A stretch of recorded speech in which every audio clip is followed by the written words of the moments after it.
खबर उत्तराखंड में आप सभी का स्वागत है। मैं हूं आपके साथ रूपाली शर्मा। तो चलिए बुलेटिन की शुरुआत करते हैं।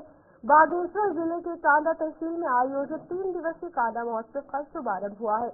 मुख्यमंत्री पुष्कर सिंह धामी ने कांडा महोत्सव में प्रतिभाग कर मेले का शुभारंभ किया। इस अवसर पर मुख्यमंत्री ने 8,469.89 लाख की योजनाओं का शिलान्यास एवं लोकार्पण किया। उन्होंने स्टॉलों का निरीक्षण करते हुए रमाणी के माल्टा का भी स्वाद चखा। उन्होंने बागेश्वर में जल्द नशा मुक्ति केंद्र का निर्माण करने की भी बात कही है। वहीं मुख्यमंत्री पुष्कर सिंह धामी ने कहा कि कांडा महोत्सव सहित अन्य मेले हमारे राज्य की संस्कृति को आगे बढ़ाने के लिए काफी महत्वपूर्ण भूमिका निभाते हैं। इस तरह के महोत्सव भावी पीढ़ी तक पहुंचाने के लिए काफी जरूरी है। उन्होंने कहा कि प्रधानमंत्री नरेंद्र मोदी ने भी अपनी संस्कृति को आगे बढ़ाने का आह्वान किया है। उन्होंने कहा कि इस तरह के महोत्सव छोटे कारीगरों, कलाकारों को, दुकानदारों को काफी मदद करते हैं। उन्होंने कहा कि आजीविका को बढ़ाने और पलायन को कम करने के लिए लगातार सरकार काम कर रही है। स्थानीय युवाओं को होम स्टे योजना की वजह से लाखों लोग आज रोजगार के क्षेत्र में कदम आगे रख रहे हैं। उन्होंने कहा कि प्रदेश के अंदर जल्द सख्त भू कानून लाया जाएगा, पवित्र देवभूमि का रूप मजबूती से आगे बढ़ाया जाएगा। उन्होंने कांडा में विकास खंड को आगे बढ़ाने की बात कही है। इसके साथ ही उन्होंने कहा है कि सैनिकों के लिए कैंटीन भवन के साथ ही मल्टी लेवल पार्किंग, राजकीय इंटर कॉलेज का भवन का निर्माण, सब विद्युत स्टेशन का निर्माण किया जाएगा। तो इस क्षेत्र के विकास के लिए, यहाँ के बच्चों के लिए, यहाँ के कलाकारों के लिए और यहाँ की मातृशक्ति के लिए बहुत एक अच्छा महोत्सव है, जहाँ पर वो अपनी कला का प्रदर्शन कर सकते हैं, अपने स्टॉल लगा सकते हैं। व्यापारियों को और हमारे हुनरमंद लोगों को सभी को एक अच्छा मौका देते हैं और इसको ये हमारी सांस्कृतिक जो हमारी धरोहर है उसको भी आगे बढ़ाने का काम करते हैं। हमारे क्योंकि पहले के समय में मेले होते थे, बड़े बड़े लोग इस प्रकार के साधन संपन्न नहीं होते थे और आज के समय में भी अब इनकी एक बड़ी शुरुआत हो रही है और राज्य के अंदर हम ऐसे प्रकार के महोत्सवों लगातार उनको प्रोत्साहित कर रहे हैं, उनका प्रोत्साहन कर रहे हैं। स्वयं भी मैं भी शामिल होता हूँ समय समय पर, जहाँ जहाँ भी मैं जा पाता हूँ। तो ये मेले और ये हमारे महोत्सव हमारी सांस्कृतिक धरोहर को बढ़ाने के लिए बहुत अपना महत्वपूर्ण भूमिका निभाते हैं। ये होने की मैं सबको इसकी शुभकामनाएं देता हूँ और हमारे प्रधानमंत्री जी भी लगातार कहते हैं कि हमें अपनी संस्कृति से जुड़े रहना है, हमारी विरासत को आगे बढ़ाना है। तो वो सब काम हमारे उत्तराखंड में एक तरफ जहां निकाय चुनाव की तारीखों का इंतजार किया जा रहा है, तो वहीं सरकार की तरफ से निकायों में आरक्षण जारी कर दिया गया है।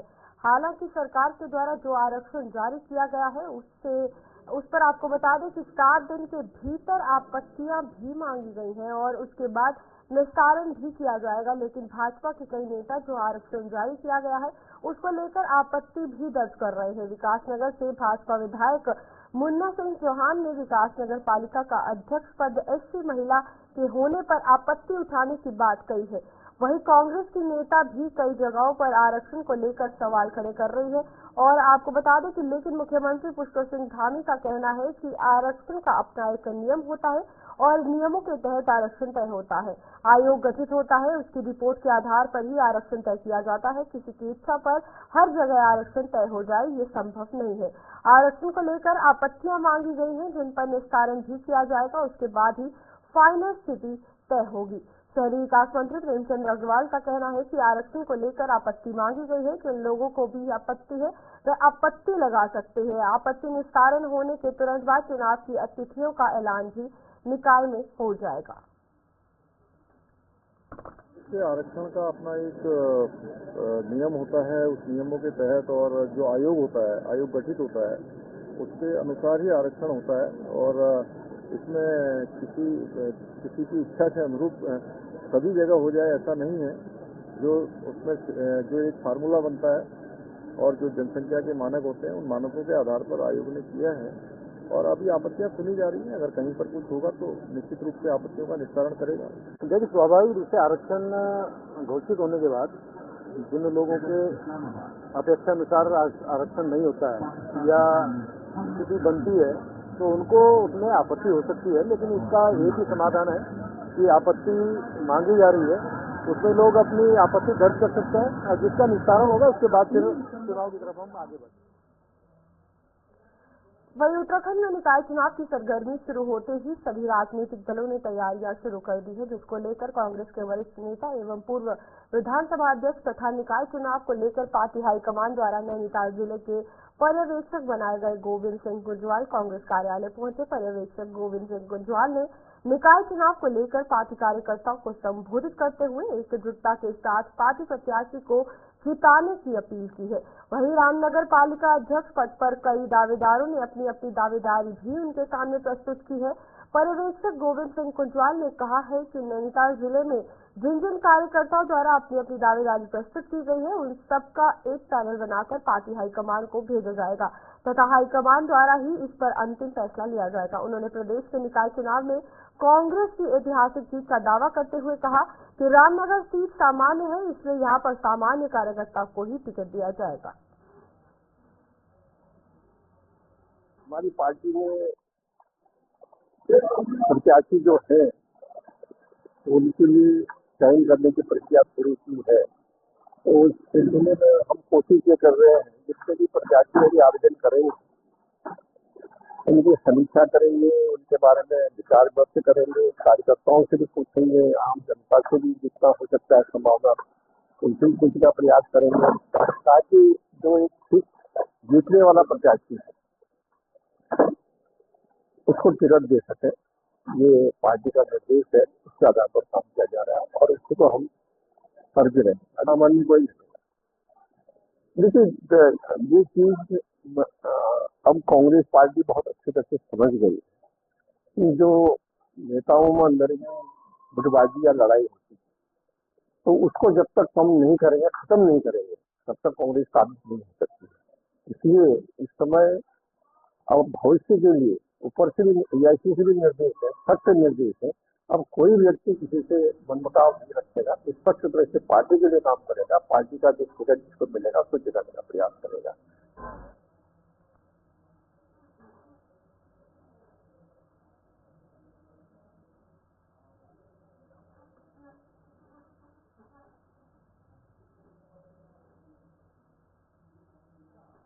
उत्तराखंड में यूनिफॉर्म सिविल कोड जल्द लागू करने के लिए जिला स्तर से लेकर ब्लॉक स्तर तक के अधिकारियों और न्यायिक व्यवस्था से जुड़े लोगों को ट्रेनिंग दी जा रही है। समिति की सदस्य सुरेखा डंगवाल ने इसको लेकर कहा कि इसके लिए एक ऐप भी तैयार किया जा चुका है। ऐप का लोग कैसे इस्तेमाल करेंगे, इसके लिए अधिकारियों को ट्रेनिंग दी जा रही है। आपको बता दें कि यूनिफॉर्म सिविल कोड के लिए गठित कमेटी ने विगत 18 अक्टूबर को सरकार को नियमावली सौंप दी है।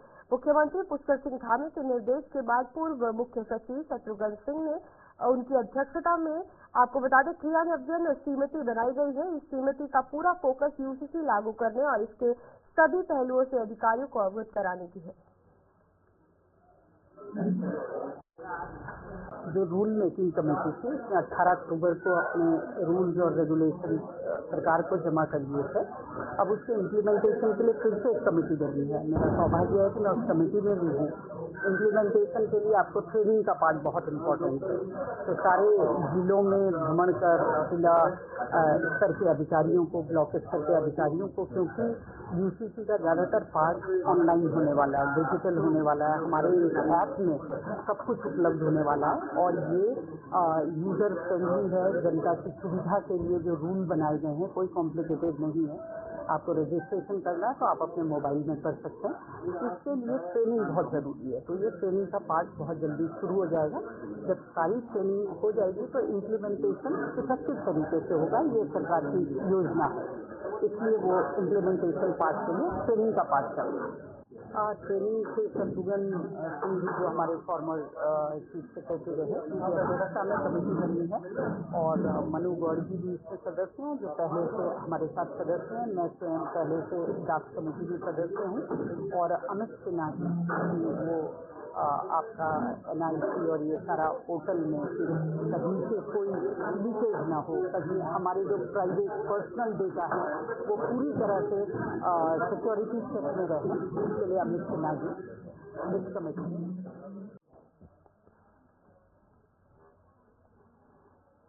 मौसम विभाग ने अगले 5 से 7 दिनों तक प्रदेश भर में मौसम शुष्क रहने का अंदेशा जताया है। मौसम वैज्ञानिक रोहित थपलियाल ने कहा कि प्रदेश भर में फिलहाल बारिश और बर्फबारी का कोई अंदेशा नहीं है। साथ ही अगर तापमान की बात करें तो पहाड़ी इलाकों में अधिकतम और न्यूनतम तापमान सामान्य से ऊपर रिकॉर्ड किया गया है। हालांकि मैदानी इलाकों में तापमान सामान्य बना हुआ है।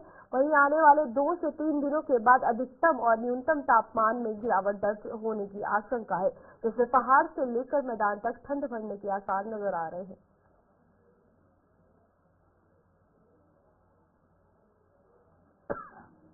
आज जो है 16 दिसंबर हो गया है, तो अगले जो है 5 से 7 दिन उत्तराखंड में ज़्यादातर स्थानों में मौसम शुष्क रहेगा।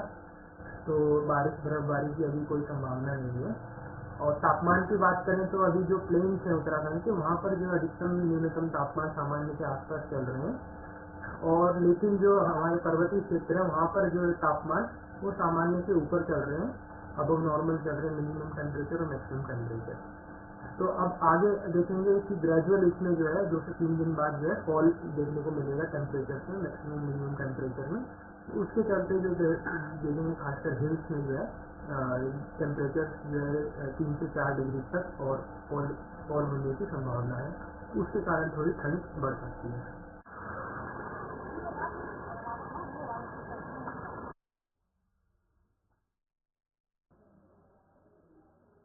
बेंदुखत्ता में आखिरकार 10 वर्षों के बाद भी शहीद मोहन नाथ गोस्वामी मिनी स्टेडियम का निर्माण कार्य शुरू नहीं किया गया है, जिससे बेंदुखत्ता क्षेत्र में विरोध के स्वर दिखने लगे हैं।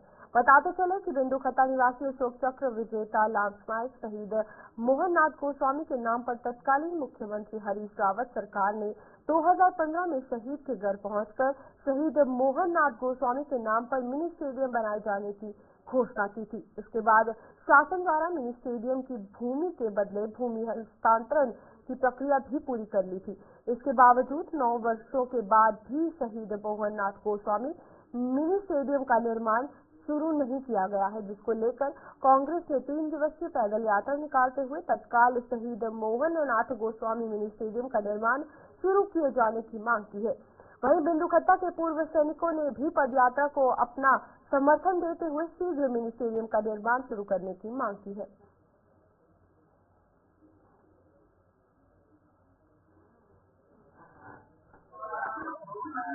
अभी तक कोई बस घोषणा नहीं रह गई है। इस 2015 में मेरे हस्बैंड शहीद हुए थे, उनको अशोक चक्र मिला हुआ था। तब इस समय कांग्रेस सरकार की माननीय मुख्यमंत्री हरीश रावत जी भी मेरे यहाँ आके स्टेडियम की घोषणा करके गए थे। सारा पैसा भी आ चुका था, सब कुछ भूमि भी मंजूर हो गई थी। पता नहीं इसके बाद एकदम मतलब भाजपा सरकार आई, उन्होंने अभी तक कोई भी 10 साल हो गए कुछ भी नहीं किया है उसमें। और उसके बाद सैनिक कल्याण मंत्री भी आए थे घर से, उन्होंने भी बहुत सारे घोषणाएं की थी कि हम ऐसा करेंगे, ये करेंगे, स्टेडियम मैं बनाऊंगा, मूर्ति बनाऊंगा, ये करूंगा। लेकिन अभी तक तो कुछ भी नहीं हुआ, सिर्फ घोषणाएं ऐसी रह गई है। 10 साल हो गए उनको शहीद हुए, अभी तक कुछ भी नहीं हुआ। और यहाँ पे स्टेडियम का भूमि पूजन भी हो गया था, पत्थर भी लगा दिया गया था, लेकिन अब पता नहीं कहाँ गया, सब कुछ पता नहीं चला। अभी से तो है, बस सरकार चेंज हो गई, उनका कोई फर्ज नहीं बनता। भाजपा सरकार का कोई फर्ज नहीं बनता। एक शहीद कांग्रेस के लिए थोड़ी ना हुए, सब कुछ देश के लिए शहीद हुए हैं। नौकरी देने की बात करते हैं तो वो लोग जियो लगा देते हैं कि 2018 का जियो है, जो 2018 के बाद शहीद हुए उन्हीं को नौकरी मिलेगी। स्टेडियम बनाने की बात आती है तो बस वही है कि पहले कांग्रेस ने किया था ये सब घोषणाएं और भाजपा सरकार कुछ करेगी नहीं। बस वही है ना कि राजनीति इनके पहले बीच में आ जाती है, तो ये सब नहीं होना चाहिए ना। शहीदों के साथ, शहीद तो सबके लिए है, पूरे देश के लिए शहीद है वो। ऐसा तो है नहीं कि शहीद होते समय तो कोई कहीं से कोई राजनीति नहीं चली जाती कि ये शहीद हो गया, वो शहीद हो गया। ये सरकार एक तरफ से कहती है कि हम पूर्व सैनिकों के साथ और जो भी अवार्ड वाले हैं उनको हम सम्मान दे रहे हैं, ये कर रहे हैं, लेकिन हमारे उत्तराखंड का 5वां और इस नैनीताल जिले का प्रथम शहीद मोहन नाथ गोस्वामी अशोक चक्र विजेता है, जिनको आज तक इन लोगों ने ठंडे बस्ते में डाल रखा है। तो मैं इन लोगों से यही कहना चाहता हूँ कि ये शीघ्र से शीघ्र इस स्टेडियम का, मिनी स्टेडियम का निर्माण करें, जबकि पूर्व मुख्यमंत्री हरीश रावत जी के समय में इसका भूमि हस्तांतरण की कार्रवाई हो गई थी और यहाँ पर भूमि पूजन भी हो गया था। दंदौर बागेश्वर खाती गांव में इसके सालभर एकड़ जमीन वहाँ पर देने का प्रस्तावित था, लेकिन आज तक इन लोगों ने इस पर कार्रवाई नहीं की और ये सरकार सोई हुई है। ये जुमलेबाजी की सरकार है। इसलिए मैं धामी सरकार को और साथ ही साथ मोदी सरकार को, केंद्र में बीजेपी की सरकार को अब जताना चाहता हूँ कि पूर्व सैनिकों के साथ क्यों धोखाधड़ी हो रही, क्यों इस तरह का चलाव हो रहा है।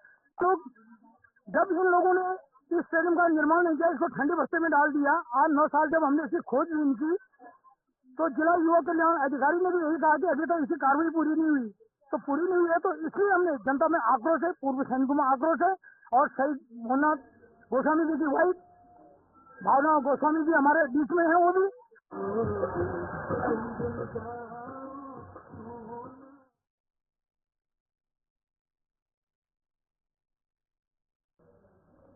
चलिए खबरों का सिलसिला यूं जारी रहेगा, लौटते एक छोटे से ब्रेक के बाद।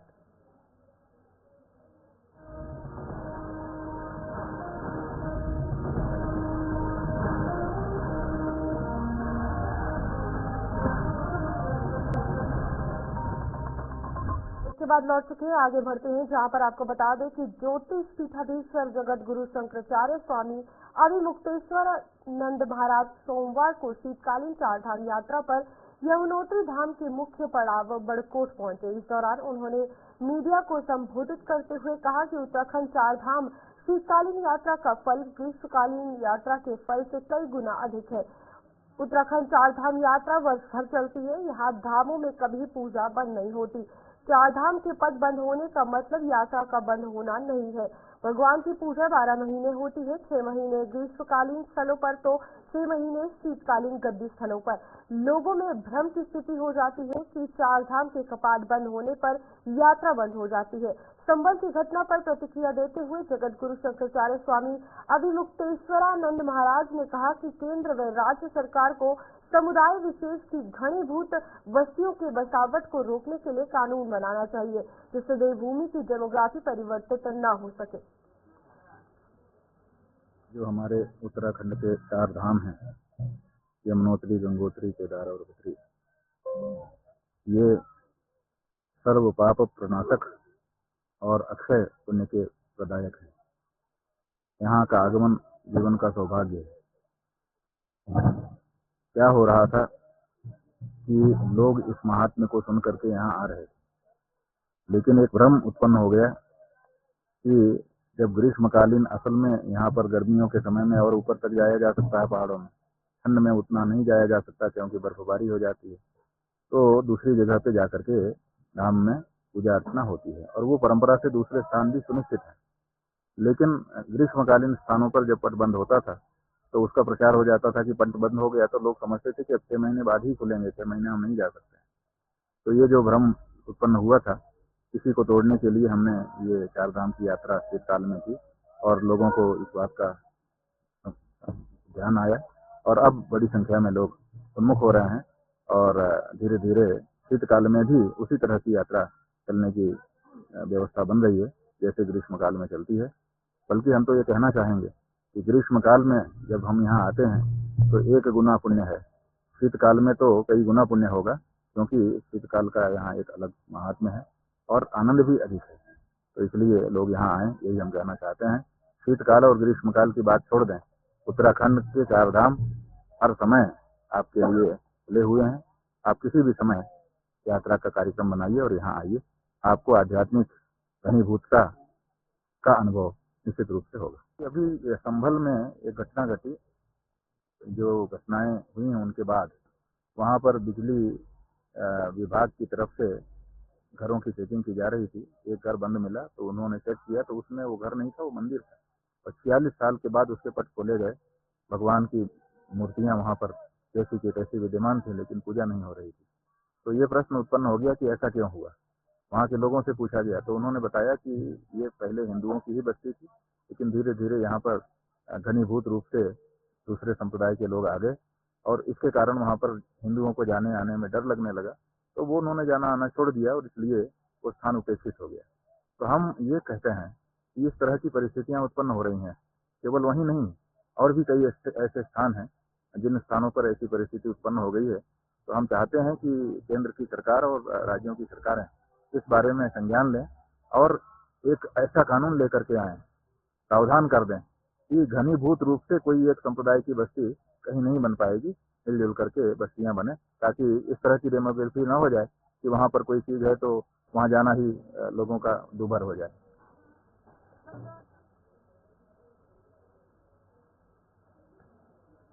पिथौरागढ़ में 22 वर्ष पहले एक महिला की हत्या के मामले में फरार चल रहे आरोपी को गिरफ्तार करने में सफलता हासिल की है। पुलिस ने अभियुक्त पर 25,000 रुपए का इनाम घोषित किया था। एसओजी पुलिस सर्वेलेंस टीम के अथक प्रयासों से अभियुक्त को उड़ीसा से गिरफ्तार किया गया है। अभियुक्त की पहचान नितेश मिश्रा और जगन्नाथ मिश्रा के रूप में की गई है। अभियुक्त उत्तर प्रदेश के कानपुर जिले का निवासी है और अदालत से जमानत मिलने के बाद फरार हो गया था। अलकनंदा पर्यटन सांस्कृतिक ग्रामीण कृषि विकास मेला के समापन पर कार्यक्रम का आयोजन किया गया। कार्यक्रम में लोक गायिका मंजू नौटियाल के गीतों पर देर शाम तक लोग थिरकते रहे। बता दें, मेले के 5वें और अंतिम दिवस की शुरुआत कलश संस्था का कार्यक्रम के साथ की गई। कलश संस्था के संयोजक ओम प्रकाश सेमवाल, मुरली दिवन, विजेश की कविताओं ने लोगों का मन मोहा। इस दौरान विभिन्न प्रतियोगिताओं में प्रतिभाग करने वाले महिला मंगल दलों एवं प्रतिभागियों को सम्मानित भी किया गया।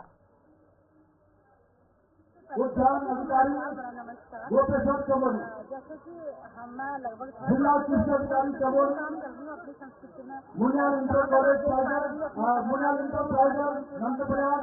बाकी बताने का काम करते हैं, जैसे मेले कराना, जितने भी सांस्कृतिक प्रोग्राम हमारी संस्कृति बताने का काम कर रही है। तो बहुत अच्छी बात है कि सभी लोग करवा रहे हैं और आगे भी हम चाहते हैं कि इस तरह के प्रोग्राम होते रहें, जिसमें हम भी अपने माध्यम से और जो मेले वाले शेरपुर थाना क्षेत्र अंतर्गत ग्राम शेरपुर क्षेत्र में निर्माणाधीन नेशनल हाईवे पर एनकेसी कंपनी की पिकअप गाड़ी व ट्रैक्टर की आपस में जबरदस्त टक्कर हो गई। टक्कर के बाद पिकअप गाड़ी हाईवे से नीचे की तरफ वाली सड़क पर गिर गई। इस दुर्घटना में पिकअप और ट्रैक्टर में बैठे 9 व्यक्ति घायल हो गए।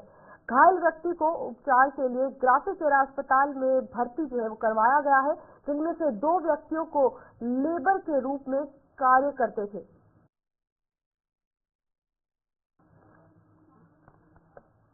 चलिए, खबर उत्तराखंड में इतना ही। खबरों का सिलसिला जारी रहेगा। आप जुड़े रहिए गुलिस्तान न्यूज के साथ।